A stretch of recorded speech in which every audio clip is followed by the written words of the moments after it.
Facebook is a very noisy market.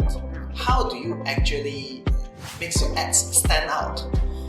Okay, so the difference between Facebook and other ads, the difference is because Facebook more focus on the behavioral study of human, which means it's just like another virtual society within the society, I can say that. So when you try to use Facebook to advertise, you cannot treat it as a normal advertising platform where you just spam money, not spend, it's spam money, like hantam one day 500-600 or few thousand ringgit to make it just like a newspaper to go out there to everyone in the market to talk about your business. So your products, you're offering your products, how good your products is, like something like this, and it will become very expensive and you become just another advertising guy on Facebook.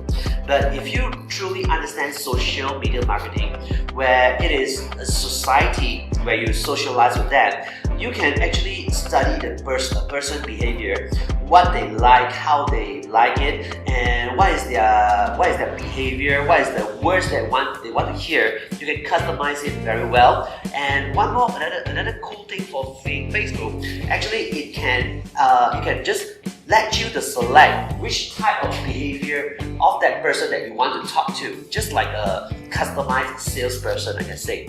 So when you understand that concept, you actually can craft your words and your graphics towards that particular person, so that as if like you are speaking to him one-on-one, so that your conversion will be quite high